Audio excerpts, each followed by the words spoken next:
एक समय था जब भारत का अंतर्राष्ट्रीय कूटनीति में किसी भी तरह का कोई भी खासा महत्व नहीं दिखाई देता था और किसी भी देश के लिए भारत कोई भी ज़्यादा राजनीतिक महत्व नहीं रखता था। ये बात अलग है कि वो देश अपने अपने इंटरेस्ट के लिए भारत में जो भारत की पॉपुलेशन है उनका फ़ायदा उठाने के लिए भारत से कुछ थोड़े बहुत अच्छे संबंध जरूर रखा करते थे, लेकिन फिर भी वो भारत को अपनी विदेश नीति में कोई भी खासा महत्व नहीं देते थे। लेकिन जब से 2014 में मोदी सरकार आई है उसके बाद से देश एक नई अलग ही ऊंचाई पर चल रहा है और इसका सबसे खासा परिणाम आपको देखने को मिलेगा भारत की कूटनीति में और भारत की जो विदेश नीति है। अंतर्राष्ट्रीय स्तर पर 2014 के बाद भारत की विदेश नीति काफ़ी तेज़ी से प्रभावित हुई है और अब जो पश्चिमी देश है वो सभी भारत के साथ अपने जो रिश्ते हैं वो काफ़ी ज़्यादा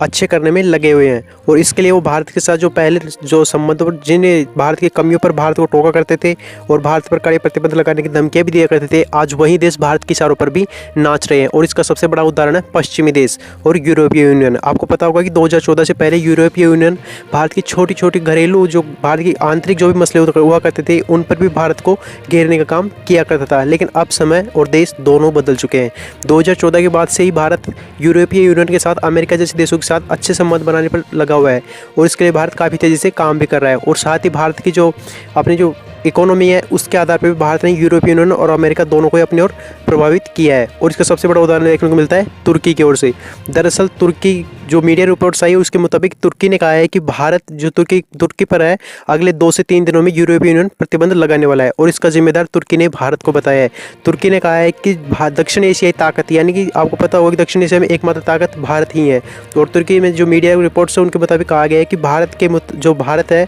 उसने यूरोपीय यूनियन को प्रभावित किया और भारत की ताकत के आधार पर ही यूरोपीय यूनियन तुर्की पर जो है प्रतिबंध लगा रहा है। तुर्की का कहना है यूरोपीय यूनियन अपनी इच्छा से नहीं बल्कि भारत की ताकत के आगे नतमस्तक होकर तुर्की पर जो है प्रतिबंध लगा रहा है, क्योंकि तुर्की कश्मीर मुद्दे पर बात कर रहा है और तुर्की